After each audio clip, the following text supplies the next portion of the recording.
Dear students, ഇന്നത്തെ ക്ലാസ്സിൽ discuss ചെയ്യുന്നത് ബികോമിൻ്റെ income tax law and accounts എന്ന സബ്ജക്റ്റിൻ്റെ 2024 ക്വസ്റ്റ്യൻ പേപ്പറാണ്. 2019-ലെയും 20-ലെയും 21-ലെയും വീഡിയോസ് ഞാൻ ഓൾറെഡി അപ്ലോഡ് ചെയ്തിട്ടുണ്ട്. നിങ്ങളത് കണ്ടിട്ടില്ലെങ്കിൽ കണ്ടിട്ട് വേണം ഈ വീഡിയോ കാണാൻ. കാരണം റിപ്പീറ്റ് ചെയ്ത് വന്നിരിക്കുന്ന ക്വസ്റ്റ്യൻസ് പലതും ഞാൻ ഒഴിവാക്കിയിട്ടാണ് ഈ വീഡിയോ ചെയ്തിരിക്കുന്നത്. ഫസ്റ്റ് 2 ക്വസ്റ്റ്യൻസ് നോക്കുക. റിപ്പീറ്റഡ് ക്വസ്റ്റ്യൻ ആണ്. What do you mean by casual income and what do you mean by assessee in default. Repeated question ആണ്. ക്യാഷ്വൽ ഇൻകം എന്ന് പറഞ്ഞാൽ നോൺ റെക്കറിങ് ഇൻകം അല്ലെങ്കിൽ അൺഎക്സ്പെക്റ്റഡ് ഇൻകം, അതുമല്ലെങ്കിൽ ഇൻകം റിസീവ്ഡ് ക്യാഷ്വലി, അതായത് വല്ലപ്പോഴുമൊക്കെ അപ്രതീക്ഷിതമായി നമുക്ക് ലഭിക്കുന്ന ഇൻകത്തിനെയാണ് ക്യാഷ്വൽ ഇൻകം എന്ന് പറയുന്നത്. Example winning from lottery, income from card games. Next, assessee in default. A person who fail to pay tax to the government or not file his income tax return. ഒരു വ്യക്തി ഗവൺമെൻറ്റിലേക്ക് tax അടയ്ക്കാതിരിക്കുകയോ അതേപോലെ തന്നെ income tax return file ചെയ്യാതിരിക്കുകയോ ചെയ്താൽ അദ്ദേഹത്തെ assessee in default എന്ന് വിളിക്കാം. Next question, what are the additional conditions to determine the residential status of an individual. Repeated question ആണ്. ഒരു വ്യക്തിയുടെ റെസിഡൻഷ്യൽ സ്റ്റാറ്റസ് ഡിറ്റർമിൻ ചെയ്തത് 2 കണ്ടീഷൻസിൻ്റെ അടിസ്ഥാനത്തിലാണ്. Basic conditions and additional conditions. അതിൽ അഡീഷണൽ കണ്ടീഷൻസ് എന്ന് പറയുമ്പോൾ he has been resident in India for at least 2 out of 10 previous years immediately preceding the relevant previous year. Previous ഇയറിൻ്റെ തൊട്ട് പുറകിലുള്ള 10 വർഷം എടുത്താൽ ഇന്ത്യയിൽ അദ്ദേഹം 2 വർഷമെങ്കിലും ഉണ്ടായിരിക്കണം. Second condition, he stayed in India for at least 730 days in 7 immediately preceding years. അതായത് പ്രീവിയസ് ഇയറിൻ്റെ തൊട്ട് പുറകിലുള്ള 7 വർഷം എടുത്തു കഴിഞ്ഞാൽ അവിടെ 730 ദിവസം ഇന്ത്യയിൽ ഉണ്ടായിരിക്കണം. നെക്സ്റ്റ് ക്വസ്റ്റ്യൻ, റിപ്പീറ്റഡ് ക്വസ്റ്റ്യൻ ആണ്. How will you determine the annual value of a property. Already discuss ചെയ്തതാണ്. ആനുവൽ വാല്യൂ കാൽക്കുലേറ്റ് ചെയ്യുന്നത് എക്സ്പെക്റ്റഡ് റെൻറ്റും ആക്ച്വൽ റെൻറ്റും കൂടെ കമ്പയർ ചെയ്യുമ്പോൾ അതിലെ ഹയർ വാല്യൂ ആണ് ഗ്രോസ് ആനുവൽ വാല്യൂ ആയിട്ട് ട്രീറ്റ് ചെയ്യുന്നത്.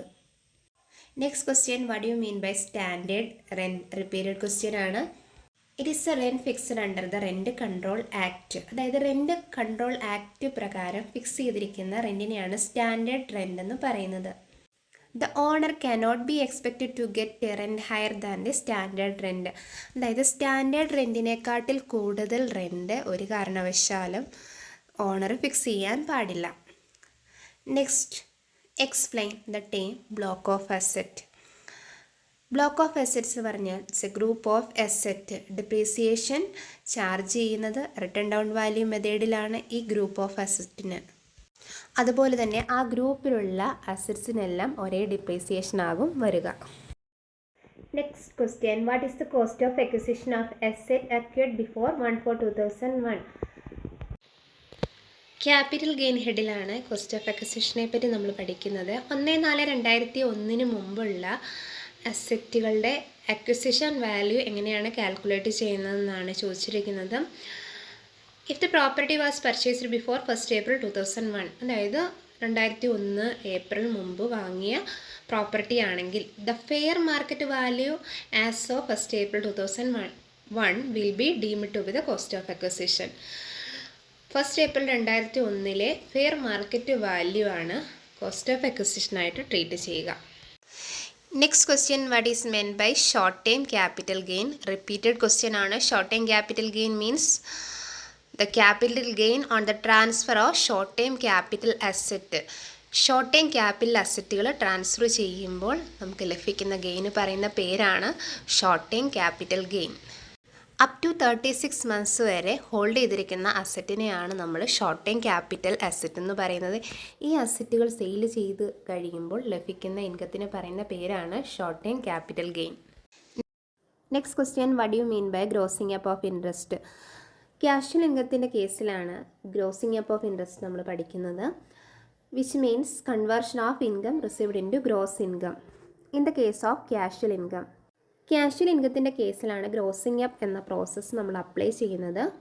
ഒരു എക്സാമ്പിൾ പറഞ്ഞു കഴിഞ്ഞാൽ വിന്നിംഗ് ഫ്രം ലോട്ടറി, അതായത് ലോട്ടറി വിൻ ചെയ്യുന്ന വ്യക്തിക്ക് ലഭിക്കുന്ന എമൗണ്ട് എന്ന് പറയുന്നത് ടാക്സ് പിടിച്ചതിന് ശേഷം വരുന്ന നെറ്റ് എമൗണ്ട് ആണ്. ടോട്ടൽ ഇൻകം കാൽക്കുലേറ്റ് ചെയ്യുന്ന ടൈമിൽ അദ്ദേഹത്തിൻ്റെ ഈ നെറ്റ് എമൗണ്ടിനെ കൺവേർട്ട് ചെയ്ത് ഗ്രോസ് എമൗണ്ടിലേക്ക് മാറ്റണം. ഇങ്ങനെ ഈ കൺവേർട്ട് ചെയ്യുന്ന പ്രോസസ്സിന് പറയുന്ന പേരാണ് grossing up. Next question, what is annual accretion? Annual accretion refers to the yearly increase in the value of an asset. അസറ്റിൻ്റെ വാല്യൂ ഇയർലി ഇൻക്രീസ് ചെയ്യുന്നതിന് പറയുന്ന പേരാണ് annual accretion. Next question, explain the exemption on children education allowance and hostel allowance. Children education allowance ഒരു കുട്ടിക്ക് 100 രൂപ നിരക്കിൽ maximum 2 കുട്ടികൾക്ക് വരെയാണ് എക്സംഷൻ ലഭിക്കുക. ചിൽഡ്രൻ ഹോസ്റ്റൽ അലവൻസ് ആണെങ്കിൽ ഒരു കുട്ടിക്ക് 300 എന്ന നിരക്കിൽ മാക്സിമം 2 ചിൽഡ്രൻ വരെ എക്സംഷൻ ലഭിക്കും. Next, explain deduction with respect to preliminary expenses. Section 35 of the income tax act പ്രകാരം പ്രിലിമിനറി എക്സ്പെൻസ് നമുക്ക് റൈറ്റ് ഓഫ് ചെയ്യാം. റൈറ്റ് ഓഫ് ചെയ്യുന്നത് 5 വർഷം കൊണ്ടാണ്, അതും 5 ഈക്വൽ ഇൻസ്റ്റാൾമെൻറ്റ്സ് ആയിട്ട്. Next question, what is meant by slump sale? An undertaking is sold without considering the individual value of the asset or liabilities contain within the undertaking. ഒരു undertaking sale ചെയ്യുന്ന സമയത്ത് അതിൻ്റെ അസറ്റിൻ്റെയും ലയബിലിറ്റീസിൻ്റെയും individual values consider ചെയ്യാതെ sale ചെയ്യുകയാണെങ്കിൽ അതിനെ slum sale എന്ന് പറയാം.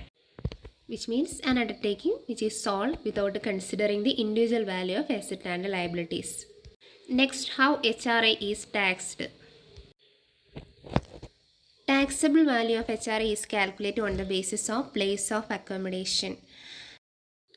Place of accommodation major cities ആയിട്ടുള്ള മുംബൈ, ഡൽഹി, കൽക്കത്ത ആൻഡ് ചെന്നൈ, ഈ 4 പ്ലേസിലാണെങ്കിൽ HRA കാൽക്കുലേറ്റ് ചെയ്യുന്നത് താഴെ പറയുന്ന 3 വാല്യൂസിൻ്റെ അടിസ്ഥാനത്തിലാണ്. ഫസ്റ്റ് എന്ന് പറഞ്ഞാൽ actual HRA received, second rent paid minus 10% of salary, third 50% of salary. ഈ 3 വാല്യൂവിലും ലീസ്റ്റ് എമൗണ്ടിന് വരെ ടാക്സ് എക്സംഷൻ ലഭിക്കും.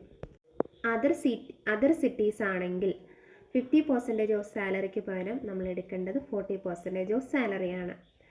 Then taxable HRA equal actual HRA minus least amount. Next, what is meant by commutation of pension? Pension is a periodical payment received by an employee after his retirement.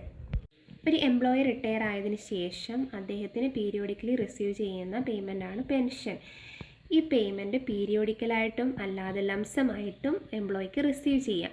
ലംസമായിട്ട് receive ചെയ്തിട്ടുണ്ടെങ്കിൽ അതിന് പറയുന്ന പേരാണ് commuted pension. Next question section ബിയിലാണ്, 5 മാർക്കിൻ്റെ question ആണ്. Explain the residential status of a company. A company is said to be resident, which means it is an Indian company or its place of effective management in India. ഒരു company resident ആകണമെങ്കിൽ ആ company Indian company ആയിരിക്കണം. കൂടാതെ its place of effective management ഇന്ത്യയിലായിരിക്കണം. അതായത് കമ്പനിയുടെ management അതേപോലെ തന്നെ കൊമേഴ്ഷ്യൽ ഡിസിഷൻസ് എല്ലാം എടുക്കുന്നത് ഇന്ത്യയിൽ വെച്ചായിരിക്കണം.